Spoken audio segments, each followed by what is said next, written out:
Hello students, आज अपन बात करेंगे फुफ्फुसीय आयतन और फुफ्फुसीय क्षमताओं की, पल्मोनरी वॉल्यूम्स और पल्मोनरी कैपेसिटी की, कि कितनी एयर को हम इनटेक कर सकते हैं, कितनी वायु को हम अंदर ले सकते हैं और कितनी मैक्सिमम वायु हम बाहर निकाल सकते हैं, कितनी हमारे लंग्स में बच जाती है। तो इससे संबंधित सभी आयतन और सभी क्षमताओं का हम क्या करने वाले हैं, अध्ययन करने वाले हैं। पूरा एक टॉपिक है आपका ये, जिसमें आपको वैल्यूज़ ध्यान में रखनी है। सबसे इम्पोर्टेंट यहाँ पर क्या है, वैल्यूज़, क्योंकि लैंग्वेज में एक एक लाइन की छोटी छोटी सी डेफिनेशंस आप कह दीजिए, छोटा छोटा सा एक एक लाइन का कंसेप्ट है जो आपको ऐसे नॉर्मली याद रह जाएगा, ठीक है ना। तो चलिए बात कर लेते हैं हम किसकी, फुफ्फुसीय आयतन की। सबसे पहले देखिए, पल्मोनरी वॉल्यूम और पल्मोनरी कैपेसिटी दोनों की बात करने वाले हैं। सबसे पहले हम जो बात करेंगे वो हम बात करेंगे फुफ्फुसीय आयतन की। फुफ्फुसीय आयतन, ये ध्यान में रखें कि पल्मोनरी शब्द कहीं पर भी आ जाता है तो ये पल्मोनरी शब्द किसको, लंग्स या फुफ्फुस को रिप्रेजेंट करता है, फेफड़ों को रिप्रेजेंट करता है। आरबीएससी में इसे दिया हुआ है वॉल्यूम रिलेटेड टू रेस्पिरेशन, यानी श्वसन से संबंधी आयतन। तो आप श्वसन संबंधी आयतन कह दीजिए, आप फुफ्फुसीय आयतन कह दीजिए, एक ही बात है, ठीक है ना। चारों आयतन आप अच्छी तरीके से याद कर लेंगे तो आपको क्षमताएं जो हैं वो बिल्कुल इजी वे में याद हो जाएंगी, ठीक है। तो हम बात कर लेते हैं सबसे पहले फुफ्फुसीय आयतन की। देखें, पल्मोनरी वॉल्यूम जो फुफ्फुसीय आयतन है उसकी बात करें, कितने आयतन हैं, यहाँ पर 4 आयतन आपको देखने को मिलेंगे। Tidal volume, inspiratory reserve volume, expiratory reserve volume और रेजिडुअल वॉल्यूम। हिंदी में सुन लीजिए आप, ज्वारीय आयतन, अंतःश्वसन आरक्षित आयतन, उच्छ्वसन आरक्षित आयतन और अवशिष्ट आयतन। ये 4 प्रकार हैं आपके आयतन के जो आपको समझने हैं। सबसे पहले मैं बात कर लेता हूं यहाँ पर टिडल वॉल्यूम की, टीवी की। टीवी या टिडल वॉल्यूम का मतलब होता है ज्वारीय आयतन। क्या है ये, ज्वारीय आयतन। और ज्वारीय आयतन क्या है, अब परिभाषा सुन लीजिएगा आप, है ना। लैंग्वेज बिल्कुल सिंपल है कि श्वसन की प्रक्रिया में सामान्यतः अंतःश्वसित और उच्छ्वसित की गई वायु का आयतन क्या कहलाता है, आपका ज्वारीय आयतन। तो नॉर्मल कंडीशन में जो इंस्पायरेशन और एक्सपायरेशन हो रहा है, अंतःश्वसन और उच्छ्वसन जो हो रहा है, बहिःश्वसन जो हो रहा है, उसमें जितनी वायु को अंदर लिया जा रहा है और जितनी वायु को बाहर निकाला जा रहा है उसे हम क्या कहते हैं, ज्वारीय आयतन कहते हैं। इसका मान आपको ध्यान में रखना है 500 ml, ठीक है ना। वायु को किस में मापेंगे हम, ml के अंदर मापेंगे, तो ध्यान में रखेंगे कितना है, 500 ml। अब यहाँ पर मैंने एक लिखा हुआ है डेड स्पेस, मृत अवकाश, मृत स्पेस कह दीजिए, मृत अवकाश कह दीजिए। क्या होता है, जितनी वायु आपने अंतर्ग्रहित की, इंस्पायर की, अंतःश्वसित की, वो सारी की सारी वायु क्या लंग्स तक या फेफड़ों तक पहुंचती है, नहीं पहुंचती, बल्कि उसका कुछ अमाउंट जो है, कुछ वॉल्यूम आपका कहाँ रह जाता है, रेस्पिरेटरी ट्रैक में रह जाता है। कहाँ रह जाता है, रेस्पिरेटरी ट्रैक में। तो रेस्पिरेटरी ट्रैक में जो वायु का आयतन रह जाता है उसी को आप क्या कहते हैं, डेड स्पेस। और इसकी वैल्यू भी आपको ध्यान में रखनी है, 150 ml। तो टिडल वॉल्यूम आपको बहुत अच्छी तरीके से समझ में आ गया होगा। नॉर्मल जो इंस्पायरेशन और एक्सपायरेशन हो रहा है, नॉर्मल जो सामान्यतः अंतःश्वसन और बहिःश्वसन हो रहा है, उसमें जितनी वायु अंदर ग्रहण की गई और जितनी वायु बाहर निकाली गई, उस आयतन को आप क्या कहते हैं, टिडल वॉल्यूम या ज्वारीय आयतन कहते हैं। वैल्यू कितनी रहती है, तो 500 ml। श्वसन मार्ग में जो बच गई, जो रह गई रेस्पिरेटरी ट्रैक के अंदर, वो आपकी कितनी होती है? डेड स्पेस 150 ml, 150 ml रहती है। उसके बाद में सेकंड आ जाती है आपकी IRV, इंस्पायरेटरी रिजर्व वॉल्यूम, जिसे हम यहां पर कहेंगे अंतःश्वसन आरक्षित आयतन। क्या है ये? अंतःश्वसन आरक्षित आयतन। अंतःश्वसन आरक्षित आयतन का अभिप्राय क्या है कि आफ्टर द टिडल वॉल्यूम, ज्वारीय आयतन में आप 500 ml अंदर ले रहे हो, उसके बाद में देखो आप मैक्सिमम कितनी अंदर ले सकते हो। तो देखें काफी ज्यादा वायु की मात्रा आपके द्वारा क्या की जाती है? अंदर ग्रहण की जाती है। इट मींस क्या हुआ कि टिडल वॉल्यूम के बाद में मैक्सिमम जो वायु आपने अंतःश्वसित की, उसे आपने क्या कहा? उसे आपने कहा अंतःश्वसन आरक्षित आयतन। समझ में आ गई बात? लेकिन किसके अलावा कहा है मैंने? टिडल वॉल्यूम के अतिरिक्त। ये टिडल वॉल्यूम, उसके बाद में जितनी वायु आपने अंदर ग्रहण की है वो आपकी क्या हो गई? वो आपकी हो गई इंस्पायरेटरी रिजर्व वॉल्यूम। तो ये हो गया आपका, इसका वैल्यू आपको याद रखनी है 2500 से 3000 ml, 2500 से 3000 ml। उसके बाद में थर्ड आ जाता है आपका ERV। ERV से अभिप्राय है एक्सपायरेटरी रिजर्व वॉल्यूम। वैसे तो आप इंग्लिश में याद रखें, आपके लिए बहुत अच्छी बात है, क्योंकि आगे इंग्लिश ही आपकी काम आने वाली है, ठीक है ना। तो लेकिन फिर भी मैं आपको जो है अलग से बता रहा हूँ हिंदी में भी। एक्सपायरेटरी रिजर्व वॉल्यूम का मतलब होता है उच्छ्वसन आरक्षित आयतन। उच्छ्वसन आरक्षित आयतन। उच्छ्वसन आरक्षित आयतन बिल्कुल उसी के समान है जैसे आपने अंतःश्वसन आरक्षित आयतन बताया, ठीक है ना। बस इसमें आपने इंस्पायरेशन बताया, इसमें आपको क्या बताना? एक्सपायरेशन। तो यानी नॉर्मल जो एक्सपायरेशन, यानी नॉर्मल टिडल वॉल्यूम जो एक्सपायरेशन में आप निकाल रहे हो कितना?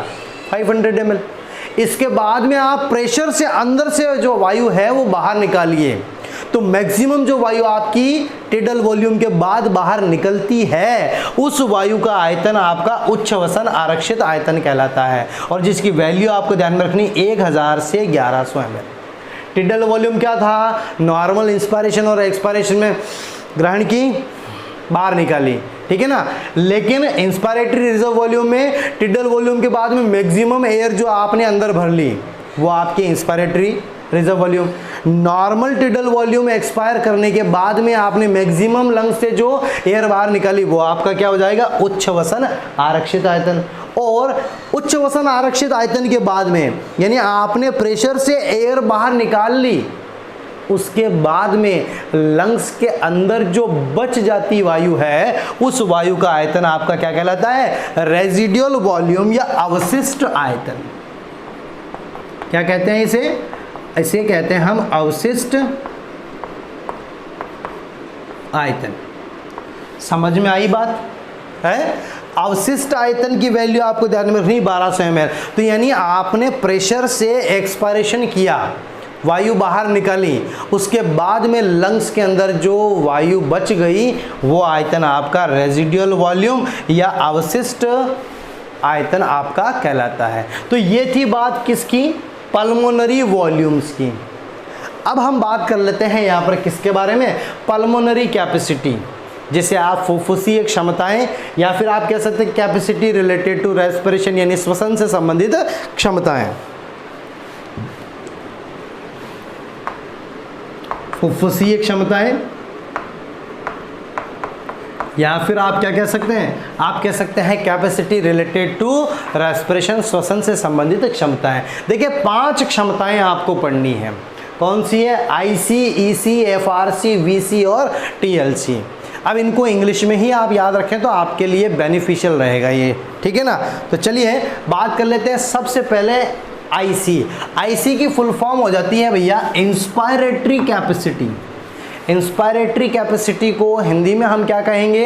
हिंदी में हम कहेंगे अंतःश्वसन क्षमता। क्या कहेंगे इसे? अंतःश्वसन क्षमता। अंतःश्वसन क्षमता। तो अंतर श्वसन क्षमता का मतलब मैक्सिमम एयर जो आप इनटेक कर सकते हो, जो आप इंस्पायर कर सकते हो, अंदर ले सकते हो, उसको आप क्या बोलोगे, यहाँ पर आईसी बोलोगे, ठीक है ना। अब आईसी की वैल्यू क्या होती है, तो IC is equal to TV plus IRV. तो आप अंदर मैक्सिमम क्या लेते हो, टिडल वॉल्यूम, और टिडल वॉल्यूम के बाद आप मैक्सिमम क्या भरते हो, आईआरवी भरते हो ना अंदर। तो आईआरवी और टीवी दोनों को आप क्या कर लीजिए, जोड़ लीजिए, किसकी वैल्यू आ जाएगी, इंस्पायरेटरी कैपेसिटी की वैल्यू आ जाएगी। तो यही आपका फॉर्मूला बन जाएगा यहाँ पर, सिंपल सा है ना, क्या, आईसी बराबर टीवी प्लस आईआरवी। वैल्यूज आपको मैंने कहा वॉल्यूम के वैल्यू याद रखिए, कैपेसिटी की अपने आप निकल के आ जाएंगी, फॉर्मूला आपको ध्यान में रखना है। टीवी की वैल्यू 500 है, आईआरवी की वैल्यू है आपकी 3000, टोटल आईसी की वैल्यू आ जाएगी 3500 ml। कितनी आ जाएगी, 3500 ml। अब बोले कि यहाँ 3000 लेना जरूरी है, नहीं, आप अगर 2500 ले लोगे तो यहाँ पर कितने आ जाएगी, 3000। तो रेंज बन जाती है यहाँ पर 3000 से 3500 ml हो जाता है, ठीक है ना। तो आप इस तरीके से ध्यान में रखेंगे इंस्पायरेटरी कैपेसिटी। सेकंड आ जाता है आपका एक्सपायरेटरी कैपेसिटी। तो जैसे इंस्पायरेटरी कैपेसिटी था वैसे का वैसा एक्सपायरेटरी कैपेसिटी, क्या कि मैक्सिमम एक्सपायर आप कितना कर सकते हो, मैक्सिमम एक्सपायरेशन में आप कितनी वायु बाहर निकाल सकते हो। तो अधिक से अधिक उच्च वसन कीजिए आप, तो अधिक से अधिक वायु, तो अधिक से अधिक वायु में यही तो आपकी वैल्यू आ जाती है कि एक तो आप टिडल वॉल्यूम निकालते हो, टिडल वॉल्यूम के अतिरिक्त जो वायु बाहर निकलती है वो आपकी ईआरवी होती है। तो यहाँ पर इन दोनों को जोड़ोगे तो आपको फॉर्मूला किसका मिल जाएगा, आपको फॉर्मूला ईसी का मिल जाएगा, एक्सपायरेटरी कैपेसिटी। और एक्सपायरेटरी कैपेसिटी को आप हिंदी में क्या कहेंगे, क्या कहेंगे, उच्च वसन क्षमता। उच्च वसन क्षमता कह सकते हैं, बहिश्वसन क्षमता कह सकते हैं आप इसको, है ना।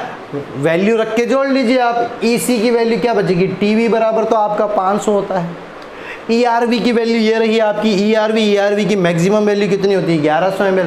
तो हमने यहाँ पर 1100 ले लिया, क्या आ गया आपके पास में, 1600 ml आ गया। अगर आप 1000 रखेंगे तो 1500, यानी 1500 से 1600 ml इसकी रेंज हो गई, ठीक है। उसके बाद में तीसरा आ जाता है एफआरसी। एफआरसी की फुल फॉर्म आ जाती है फंक्शनल रेजिडुअल कैपेसिटी। और फंक्शनल रेजिडुअल कैपेसिटी का मतलब क्या होता है, कार्यात्मक अवशिष्ट क्षमता। हिंदी में क्या कह सकते हैं इसको, कार्यात्मक अवशिष्ट क्षमता। और कार्यात्मक अवशिष्ट क्षमता का मतलब होता है कि आपके लंग्स में भरी हुई और आप जो प्रेशर से बाहर निकाल रहे हो एयर, वो तो प्रेशर से जो आप बाहर एक्सपायर करते हो या बहिश्वसन करते हो या उच्चवसन करते हो वो तो आपकी ईआरवी, और उसके बाद में जो लंग्स में बच जाती है उसकी वैल्यू हो जाती है आपकी आरवी। तो क्या हो गया, F R C is equal to E R V plus R V. ये इसकी आपकी क्या बन गई, फॉर्मूला बन गया ना, सिंपल सा फॉर्मूला, है ना। अब आपका जो 1100 से जो आपका ईआरवी की वैल्यू है वो तो 1100 हो गई, और आरवी की वैल्यू आपकी कितनी होती है, 1200 ml होती है। दोनों को जोड़ेंगे आपका मान आ जाएगा कितना, 2300 ml। कितना आ जाएगा, 2300 ml आ जाएगा। उसके बाद आपको क्या ध्यान में रखना है, फोर्थ आ जाता है आपका विटल कैपेसिटी। विटल कैपेसिटी क्या कहते हैं, विटल कैपेसिटी को, तो विटल कैपेसिटी में आपको ध्यान में रखना है कि जो आपका टीवी, आईआरवी और ईआरवी तीनों हैं, इन तीनों को जोड़ दीजिए। क्यों, टोटल अंदर ग्रहण की गई और मैक्सिमम बाहर निकाली गई। तो भाई टीवी तो आप एक ही बार जोड़ोगे ना, क्योंकि वैल्यू तो आपकी 500 ml है, तो मैक्सिमम अंदर ग्रहण की गई में आपकी कौन सी आ जाएगी, टीवी प्लस आईआरवी, और मैक्सिमम बाहर निकाली में कौन सी आ जाएगी, टीवी प्लस ईआरवी। तो टीवी तो कॉमन हो गया, तो टीवी प्लस आईआरवी और प्लस ईआरवी, इसे आप क्या कहेंगे, इसे आप कहेंगे वीसी, विटल कैपेसिटी, है ना। क्या कहेंगे इसे, विटल कैपेसिटी कहेंगे। और विटल कैपेसिटी जो है आपकी, उसका वैल्यू निकाल लीजिए आप। तो वैल्यू क्या आ जाएगा आपका, टीवी की वैल्यू कितनी होती है 500, आईआरवी की मैक्सिमम वैल्यू कितनी आती है 3000, और ईआरवी की होती है 1100। तो टोटल वैल्यू आपकी कितनी मिल जाएगी, आपकी मिल जाएगी 4600 ml, 4600 ml आपको मिल जाएगी। और लास्ट आ जाता है आपका टोटल लंग कैपेसिटी। सारे वॉल्यूम्स को जोड़ दीजिए, कुल फुफ्फुसीय क्षमता, ठीक है ना। टोटल लंग कैपेसिटी आ जाएगी आपकी कुल फुफ्फुसीय क्षमता। तो कुल फुफ्फुसी की क्षमता में चारों को जोड़ दीजिए, देखें कि TLC बराबर TV plus IRV plus ERV plus RV। TV, IRV और ERV इनको हमने कहाँ जोड़ा था? VC में जोड़ा था। तो हम यहाँ पर लिख सकते हैं TLC बराबर VC प्लस RV। VC की वैल्यू कितनी हो गई? विटल कैपेसिटी की आपके 4600 हो गई, और जो RV की वैल्यू है वो आपकी 1200 ml हो गई। तो दोनों को आप रखोगे तो आपको TLC की वैल्यू मिल जाएगी 5800 ml। कितनी मिल जाएगी? 5800 ml मिल जाएगी। तो सिंपल सा है टॉपिक, कोई खास बात नहीं, खाली आपको ध्यान में ये वॉल्यूम्स रखने हैं। वॉल्यूम याद हो गए तो आपको कैपेसिटीज भी याद हो जाएंगी, ठीक है ना। और डेफिनेशन में कह रहा हूँ, लैंग्वेज कुछ भी नहीं है इसके अंदर, वॉल्यूम को आपको ध्यान में रखना है। बाकी इसके अंदर तो आपको जो फॉर्मूले बन रहे हैं ना, उन्हीं फार्मूला के हिसाब से आपको लैंग्वेज बना के लिख देनी है, ठीक है ना। तो फर्दर एक बार वापस सुन लीजिए, टीवी का मतलब होता है नॉर्मल इंस्पायरेशन और नॉर्मल एक्सपायरेशन के अंदर जो इनटेक और जो रिलीज होती है एयर, उसको अपन बोलते हैं टिडल वॉल्यूम, ज्वारीय आयतन 500 ml। जो रेस्पिरेटरी ट्रैक में रह जाता है उसे डेड स्पेस 150 ml। उसके बाद में IRV इंस्पायरेटरी रिजर्व वॉल्यूम जो है वो आपका 2500 से 3000 ml मैक्सिमम। टिडल वॉल्यूम के बाद में मैक्सिमम जो इंटेक कर रहे हो आप, जो अंदर ले रहे हो वायु। उसके बाद में टिडल वॉल्यूम के बाद में मैक्सिमम जो आप बाहर निकाल सकते हो वो आपका एक्सपायरेटरी रिजर्व वॉल्यूम 1000 से 1100। और ERV के बाद में या जो है प्रेशर से आप बाहर निकालने के बाद में लंग्स में जो वायु बच जाती है उसको आप क्या बोलोगे? Residual volume 1200 ml। और इन्हीं के आधार पर आपको ये सारी की सारी क्या ध्यान में रखनी है? कैपेसिटी। फॉर्मूले याद रखें, inspiratory capacity TV plus IRV, expiratory capacity में टीवी प्लस ERV। उसके बाद में फंक्शनल रेजिडुअल कैपेसिटी में आप ध्यान में रखें ERV plus RV। Vital capacity के अंदर आपको ध्यान में रखना टीवी, IRV और ERV। और लास्ट आ जाता है आपका total lung capacity TLC is equal to आ जाता है आपका टीवी, IRV, ERV और RV। और वैल्यूज इनकी सबकी ध्यान में रखनी है 3500, 1600, 2300, 4600 और 5800 ml। क्लियर? नेक्स्ट हम बात कर लेते हैं आर्टिफिशियल रेस्पिरेशन। आर्टिफिशियल रेस्पिरेशन या कृत्रिम श्वसन जिसको हम कहते हैं, कि आर्टिफिशियल रेस्पिरेशन कौन सी कंडीशन में अप्लाई करना चाहिए। तो सबसे पहले तो देखो, सिंपल सी आपको बता दूं, बेसिक सी चीज़ है, आप डायरेक्ट आप उसको बुक से रीड करेंगे, लेकिन उसको मैं आपको एक बार समझा देता हूँ, फिर आपको इजी वे में समझ में भी आ जाएगी ये चीज़। आर्टिफिशियल रेस्पिरेशन में कि नॉर्मल जो रेस्पिरेशन की प्रोसेस है, अगर वो ब्लॉक हो जाती है, अगर रेस्पिरेशन की प्रोसेस जो है वो नहीं हो पा रही है किसी पेशेंट के अंदर, तो उस कंडीशन में आर्टिफिशियल रेस्पिरेशन दिया जाता है। अब वो कंडीशंस कौन सी है? किसी को इलेक्ट्रिक शॉक लग गया, कहीं पर कार्बन मोनोऑक्साइड की जो कॉन्सेंट्रेशन है वो बहुत ज़्यादा है जिसकी वजह से रेस्पिरेशन ब्लॉक हो गया, कहीं जो है किसी केमिकल की टॉक्सिसिटी का जो इफेक्ट है वो बहुत ज़्यादा है उसकी वजह से, या फिर कहीं कोई और रीज़न हो सकता है जिससे रेस्पिरेशन जो है वो स्टॉप हो गया है। उस कंडीशन में हम क्या अप्लाई करते हैं? Artificial respiration. अब आर्टिफिशियल रेस्पिरेशन में एक बेसिक और सबसे ज़्यादा कारगर जो मेथड है वो यूज़ लिया जाता है माउथ टू माउथ रेस्पिरेशन। अब माउथ टू माउथ रेस्पिरेशन कैसे? कि जैसे कोई पर्सन जो है वो डूब रहा है पानी के अंदर, तो उसको बाहर निकाला गया, अब उसमें रेस्पिरेशन की प्रोसेस क्या हो गई? ब्लॉक हो गई, बिकॉज ऑफ लंग्स में क्या भर जाता है? पानी भर जाता है। तो क्या किया? Mouth to mouth artificial respiration उसको दिया जाता है। उसमें कुछ 3-4 बातें हैं जो आपको ध्यान में रखनी है कि पेशेंट को जो है पहले तो बिल्कुल जो है सपाट जगह पर आप लेटा दीजिए, और उसके बाद में उसके गर्दन के नीचे हाथ रख के और उसकी गर्दन को थोड़ा सा खींचा हुआ रखना है ना। खींचा हुआ रखने के बाद में आप उसका जो माउथ है उसके माउथ के ऊपर अपना माउथ रख के और बिल्कुल एयर स्पेस, या फिर आप कह सकते हैं एयर रिलीज नहीं होनी चाहिए, इस तरीके से आप उसके माउथ के ऊपर हाथ रखिए और एक हाथ से आप उसका नाक जो है वो बंद कर दीजिए, और उसके बाद में टिडल वॉल्यूम के जो वैल्यू थी उससे जस्ट डबल वॉल्यूम की एयर आप उसके अंदर क्या करेंगे? आप उसके अंदर प्रेशराइज करेंगे, जिसकी वजह से उसके लंग्स जो हैं वो फर्दर वापस क्या करने लग जाएंगे? काम करने लग जाएंगे। जैसे ही आपने टिडल वॉल्यूम से डबल वॉल्यूम की जो एयर है उसके माउथ के अंदर आपने प्रेशराइज की, उसके बाद में आप उसके नाक को और उसके मुंह को क्या कर दोगे? खुला छोड़ दोगे, ताकि एक्सपायरेशन के प्रोसेस का पता चल सके कि उसमें एक्सपायरेशन हो रहा है या नहीं हो रहा। इस तरीके से रेगुलर 1 मिनट में लगभग 10 से 12 बार ये प्रोसेस करने से हो सकता है उसकी जो रेस्पिरेशन की प्रोसेस जो स्टॉप हो गई थी वो वापस चलने लग जाए। तो ये एक आर्टिफिशियल रेस्पिरेशन का छोटा सा पोर्शन दिया हुआ है आपका, तो उसको आप इफेक्टिवली जो है वो रीड कर लेंगे।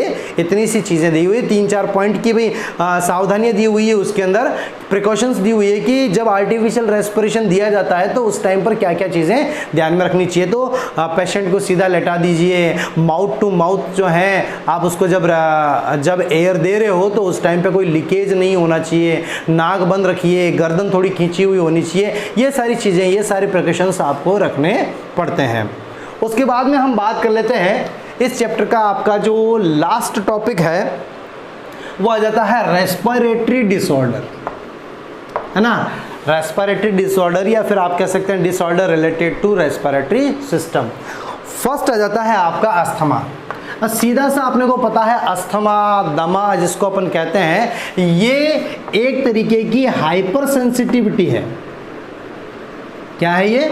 Hyper sensitivity. अब हाइपर सेंसिटिविटी का मतलब होता है सीधा सा आप इसको एलर्जी भी कह सकते हैं। अब एलर्जी किससे हो सकती है? एलर्जी किसी सुगंध से हो सकती है, डस्ट पार्टिकल से हो सकती है, पॉलन ग्रेन से हो सकती है, किसी से भी एलर्जी हो सकती है। और उस एलर्जन की वजह से जो आपके ब्रोंकस या जो आपके ब्रोंकाइटिस है या ब्रोंक्यूल्स हैं उनमें स्वेलिंग आ जाती है, उनमें सूजन आ जाती है। और सूजन आने की वजह से रेस्पिरेशन जो है वो पूरा प्रॉपर नहीं हो पाता, खांसी आने लग जाती है सांस लेते लेते। तो ये कंडीशन आपकी कौन सी हो जाती है? अस्थमा। आपको ध्यान में रखना है अस्थमा के अंदर मेन रीज़न क्या है अस्थमा का? तो अस्थमा में आपको ध्यान में रखना है एलर्जन जो है उनकी वजह से जो एलर्जी, जो हाइपर सेंसिटिविटी होती है, उसी को आप बोल रहे हैं अस्थमा। सेकेंड आ जाता है ब्रोंकाइटिस। ब्रोंकाइटिस का सीधा सा कंसेप्ट आपको बताऊं एक लाइन के अंदर, तो यहां पर भी क्या है? यहां पर एलर्जी फैक्टर नहीं है, एलर्जन नहीं है, लेकिन फंक्शन थोड़ा सा अस्थमा के जैसा ही है कि इसमें जो आपके ब्रोंक्यूल्स हैं वो ब्रोंक्यूल्स में स्वेलिंग आ जाती है, उनसे जो म्यूकस का सिक्रेशन है वो ज़्यादा होने लग जाता है। और जब म्यूकस इकट्ठा होने लग जाता है आपके रेस्पिरेटरी ट्रैक्ट में तो उसकी वजह से रेस्पिरेशन में थोड़ी सी प्रॉब्लम आना स्टार्ट हो जाती है, खांसी वगैरह आना स्टार्ट हो जाती है। ये वाली कंडीशन आपकी कौन सी आती है? ब्रोंकाइटिस।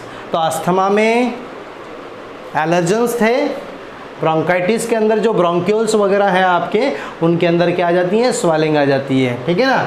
उसके बाद में बात करते हैं एम्फाइसीमा। एम्फाइसीमा का सीधा रिलेशन आपका है किससे? स्मोकिंग से।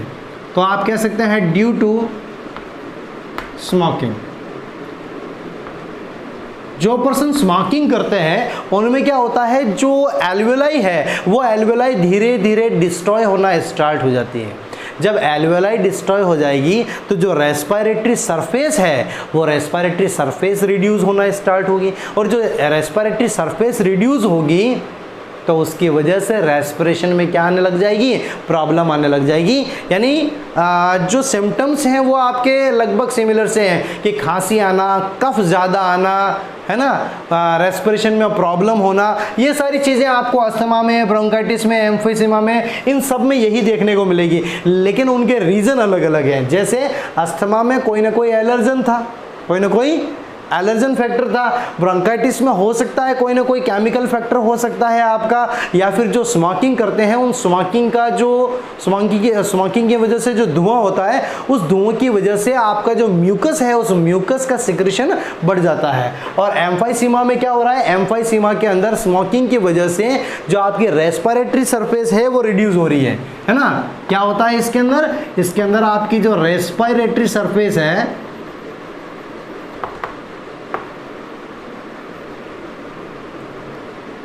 वो क्या हो रही है? रिड्यूस हो रही है, और जिसकी वजह से रेस्पिरेशन में क्या आएगा? प्रॉब्लम। न्यूमोनिया। न्यूमोनिया आपको बहुत अच्छी तरीके से पता है, स्ट्रेप्टोकोकस न्यूमोनाई, स्ट्रेप्टोकोकस न्यूमोनी। जो आपका एक बैक्टीरिया है, उस बैक्टीरिया के इन्फेक्शन की वजह से, लंग में इन्फेक्शन की वजह से निमोनिया हो जाता है, जिससे सांस लेने में दिक्कत आती है। और एट लास्ट आ जाता है आपका लंग कैंसर। बहुत ज़्यादा स्मोकिंग करने की वजह से लंग कैंसर की कंडीशन आ जाती है। अब क्यों आती है, तो देखो कि जनरली हमारी बॉडी की सारी सेल्स में प्रोटोऑन्कोजिन्स प्रेजेंट होते हैं। क्या प्रेजेंट होते हैं? प्रोटोऑन्कोजिन्स। ऑन्कोजिन्स ऐसे जिन जो कैंसर के लिए रेस्पॉन्सिबल होते हैं, उनको ऑन्कोजिन्स बोलते हैं। लेकिन ये प्रोटोऑन्कोजिन्स जो है ना, वो हमारी सेल्स में प्रेजेंट होते हैं, लेकिन ये किस फॉर्म में है? ये प्रोटो जहां पर भी आ जाता है वो इनएक्टिव फेज या प्रिमिटिव फेज होती है।